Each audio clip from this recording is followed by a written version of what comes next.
पिछले कुछ समय के दौरान एक नाम भारतीय मीडिया में काफ़ी फैलने लगा और वो नाम है संजीव कौशल का।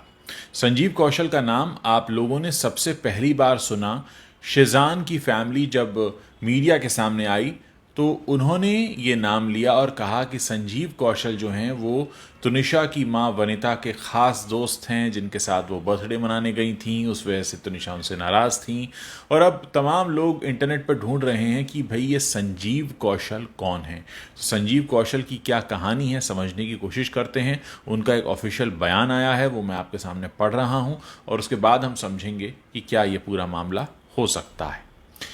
ये जो बयान आया है इसमें संजीव कौशल ने कहा है कि मुझे शायद इस बात का हमेशा मलाल रहेगा कि वो मेरी असली बेटी नहीं थी। हर कोई इतनी प्यारी और टैलेंटेड लड़की जैसी बेटी ही चाहेगा।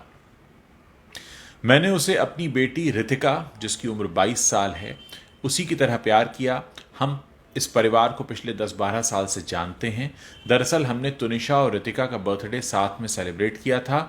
16 जन्मदिन हमने साथ मनाए। जो तुनिशा के लिए आया वो रितिका के लिए आया और जो रितिका के लिए आया वो तुनिशा के लिए आया। कुछ रिश्ते शीशे की तरह साफ होते हैं, ऐसे रिश्ते हर जगह होते हैं, आपके यहाँ भी होंगे। तो कुल मिलाकर संजीव कौशल ने इस बात को स्वीकारा है, जो बात शेजान की फैमिली ने कही कि इनके करीबी रिश्ते हैं। अब इसको साफ तौर पर वो ये भी कह रहे हैं कि वो काफ़ी करीब थे। यहाँ पर कई सारे सवाल ये हैं कि आखिर ऐसी क्या वजह रही जो तुनिशा की जब अंतिम संस्कार हुआ उस वक्त संजीव कौशल कहीं दिखाई नहीं दिए, कहीं उनका कोई नाम नहीं आया। संजीव कौशल का नाम पहली बार तब आया जब शेजान की फैमिली ने कहा। अच्छा, अगर आप शेजान की फैमिली से जो प्रेस कॉन्फ्रेंस हुई थी वो हुई थी वनिता की, जो तुनिशा की माँ है। वहाँ मीडिया के लोगों ने उनसे सवाल पूछा था कि ऐसा कहा जा रहा है कि कोई सौतेले पिता हैं, तो उन्होंने कहा ऐसा कुछ भी नहीं है। अब एक बात जो शेजान की फैमिली की बहुत सही साबित हुई है अभी तक, वनिता कहती हैं अपनी प्रेस कॉन्फ्रेंस में बैठकर कि मैंने उसकी क्रिसमस की छुट्टियां मनाने की जो इच्छा थी चंडीगढ़ में, वो मैंने पूरी करने के लिए कहा था। लेकिन असल में कहानी घूमी हुई है, क्योंकि क्रिसमस पर तुनिशा को जो चंडीगढ़ जाना था वो किसी छुट्टी के लिए नहीं जाना था। वहाँ उसका 2 दिन का शूट था म्यूज़िक एल्बम का। और वो बात जो शेजान की फैमिली बार बार कह रही है कि वो काम के लिए दबाव डालती थी, वो बात भी इसके पीछे छिपी हुई दिखाई दे रही है। खैर, आज जन्मदिन होता तुनिशा का, वो 21 साल की हो जाती हैं और इस मौके पर उनकी माँ ने भी अपना दर्द शेयर किया, जो मैं पहले आपको बता भी चुका हूँ। लेकिन ये जो पूरा मामला है, जो संजीव कौशल का बयान आया है और तमाम तरह की बातें हो रही हैं, वो इतना हमें ज़रूर बताता है कि रिश्तों में कुछ तो उलझन थी, कहीं कुछ तो था जो तुनिशा को चुभ रहा था। अब पूरा मामला शेजान पर डालकर क्या कोशिश की जा रही है, और अगर वाकई शेजान से कुछ था तो वो डॉक्यूमेंट में क्यों नहीं आया, यानी जो चैट्स हैं वो कोई प्रूफ निकल कर क्यों नहीं आ रहा है। ऐसी तमाम बातें हैं जिस पर नज़र रहेगी। और तुनिशा की माँ किस आधार पर ये ब्रेकअप वाली बात कह रही हूँ कि शेजान की फैमिली का कहना है कि दोनों का आपसी सहमति से ब्रेकअप हुआ था, उसके पहले और 2 भी रिलेशनशिप रह चुके थे। तो क्या वाकई काम का दबाव एक वजह थी? क्या तुनिशा किसी से भागना चाहती थी, या हर उस व्यक्ति से भागना चाहती थी जो उनके आसपास था, जिससे उसे उम्मीद थी, उससे उम्मीद पूरी नहीं हो रही थी, और इसी सब वजह से तुनिशा को ये फैसला लेना पड़ा। दोस्तों, ये पूरा जो मामला है वो बहुत सारे उन यंगस्टर्स को ध्यान में रखते हुए भी अहम हो जाता है। बहुत सारे यंगस्टर्स आपके आसपास होंगे जो कम उम्र में बहुत सक्सेस पा लेते हैं, भले वो टीवी या फिल्म इंडस्ट्री से ना हो। छोटी उम्र में कोई बड़ी नौकरी पा लेना, कोई बड़ी सफलता, कामयाबी पा लेना। तो क्या ऐसा होता है कि उस दौरान अगर रिश्ते उलझने शुरू हों तो सब कुछ बिखर जाता है, सब कुछ टूट जाता है? वो कामयाबी जो आपको मिली है, जो बहुत ही कम लोगों को मिलती है, और वो भी उसके कोई मायने नहीं रह जाते? या फिर हमने रिश्तों के बिना जीना सीख लिया है, या हम कामयाबी की तरफ जो भाग रहे हैं उस होड़ में हम रिश्तों को भूलते जा रहे हैं? ऐसे तमाम सवाल हैं, क्योंकि तुनिशा के साथ जो हुआ वो तो हो गया, लेकिन तुनिशा ने जो किया या उनके साथ जो भी हुआ, जो उनकी मनोदशा थी, कहीं ऐसा तो नहीं कि जिस वक्त मैं ये वीडियो बना रहा हूँ और आप ये वीडियो देख रहे हैं, आपके आस पड़ोस में भी कोई बच्चा हो जो इस तरह की मनोदशा से होकर गुजर रहा हो? जाहिर है जब तुनिशा ने फैसला किया तो उनके मन मस्तिष्क पर दबाव होगा, वो किसी अच्छे हालात में नहीं होंगी, किसी अच्छे सोच में नहीं होंगी। ऐसा व्यक्ति अक्सर टूट चुका होता है, हताश हो चुका होता है, निराश हो चुका है।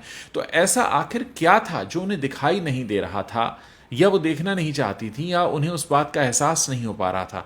क्यों उन्हें अपनी कामयाबी, अपनी खुशियां, अपनी शोहरत सब कुछ छोटा लगने लगा था? आखिर वो क्या टीस थी जो चुभ रही थी, जो उनको बार बार ये एहसास करा रही थी कि ये ज़िंदगी या दुनिया अच्छी नहीं है? जाहिर है तभी उन्होंने फैसला लिया। हालांकि अगर कभी भी किसी के भी मन में ऐसा कोई ख्याल आए तो हमें उसे यही बताने की ज़रूरत होती है कि ज़िंदगी में कोई भी परेशानी इतनी बड़ी नहीं है कि आप उसके आगे ज़िंदगी को ही घुटने टिकाने पर मजबूर करते हैं। लेकिन कहीं कुछ तो था जिसकी जांच होनी चाहिए। और ये मामला सिर्फ तुनिशा का ही नहीं है। तुनिशा से शुरू होकर ये पूरा मामला हमारे देश के उस तबके तक जाता है, उस यूथ तक जाता है जो अक्सर कम उम्र में कामयाबी तो पा लेता है, लेकिन उसे अपने घर में बड़ा बिखराव या टूटन महसूस होती है। क्योंकि शिजान की फैमिली ने ये बात भी कही अपनी प्रेस कॉन्फ्रेंस में कि उसे फैमिली जैसा प्यार नहीं मिल रहा था। पिता का बदकिस्मती से निधन हो चुका था, वो पिता के काफ़ी करीब थी, और उसके बाद उसके जीवन में क्या कुछ ऐसा था कि वो अपनी माँ को नहीं खोना चाहती थी, माँ की किसी और के साथ नज़दीकी बढ़ रही थी? क्या थी वो बातें? और एक और बात जो शिजान की फैमिली ने की कि संजीव कौशल का नाम सुनते ही उसको पैनिक अटैक्स आते थे। तो क्या कुछ ऐसा होता था जिसकी वजह से वो पसंद नहीं करती थी इस रिश्ते को? ऐसी तमाम बातें हैं, लेकिन जब तक इन सारी बातों से पर्दा नहीं उठ जाता तब तक हर बात एक पहेली की तरह है। और जैसा कि होता है हमारे बीच, जब भी कोई बड़ा केस होता है तो हम उसको अपने आप से रिलेट करके ज़रूर देखते हैं। जैसे सुशांत सिंह राजपूत का मामला हुआ था, सबने कहा था कि भाई इस जैसा बेटा जिस घर में हो वो तो घर ही जन्नत बन जाए, लेकिन फिर ऐसा क्या हुआ? तमाम तरह की बातें हैं। उनके मामले में तो अभी तक कोई सच सामने नहीं आया कि क्या हुआ था एग्जैक्टली, क्या सरकमस्टांसेस थे। और यहाँ इस मामले को मैं इसलिए कंपेयर कर रहा हूँ कि यहाँ भी एक मिडिल क्लास फैमिली से आई एक ऐसी लड़की है जो अपने बल पर अपनी जगह बनाती है और फिर अचानक चली जाती है। ऐसा फैसला क्यों, ऐसा क्यों होता है? तमाम तरह की बातें हैं। मुझे लगता है कि इस केस को भी सुलझने में काफ़ी वक्त लगेगा, और इस जैसे केसेस का सुलझना हमारे समाज की सोच को बदलने के लिए भी ज़रूरी है। क्योंकि अगर हम इस तरह के केसेस पर अपनी बात नहीं रख पाते, हम इन्हें समझ नहीं पाते, तो आप नहीं जानते कि ईश्वर ना करे आपके आस पड़ोस में भी कभी कुछ ऐसा हो रहा हो, तो आप समझ ही नहीं पाएंगे कि ये क्या हो रहा है और इसको कैसे कंट्रोल करना है, कैसे रोकना है। ये जो हमारे आसपास जितनी भी घटनाएं घटती हैं जिन्हें हम समाचार पत्रों में पढ़ते हैं, या हम उनके बारे में क्यूरियोसिटी रखते हैं कि क्या हुआ उसके बाद, चाहे श्रद्धा आफ्ताब मामला हो या सुशांत का मामला हो या ये मामला हो तुनिशा का, उस सब के बीच कहीं ना कहीं हम खुद को ढूंढ रहे होते हैं कि कहीं हमारे साथ तो ऐसा नहीं होगा। अगर हमारे साथ ऐसा हुआ होता तो हम क्या करते? हर चीज़ में हम खुद को रखते हैं, और शायद ये एक तरीका भी होता है, ये एक बड़ा ही ह्यूमन तरीका है किसी भी चीज़ को देखने समझने का। हम जब किसी को चोट लगते देखते हैं या दर्द में देखते हैं तो हम अचानक हमारी आंखों में आंसू आ जाते हैं, ये सोच कर कि अगर इसकी जगह मैं होता तो मुझे कैसा लगता। तो ये इसीलिए बहुत ज़रूरी हो जाता है ऐसे केसेस को समझना, जानना। उम्मीद है ये सच जल्द से जल्द सामने आएगा और हम इस पूरी घटना के जो वास्तविक सच हैं उसको जान पाएंगे, क्योंकि अभी तक जैसा दिख रहा है वैसा कम से कम है तो नहीं। आप लोग क्या सोचते हैं इसके बारे में मुझे बताइएगा। मैं आप लोगों के कमेंट्स पढ़ने का इंतज़ार कर रहा हूँ।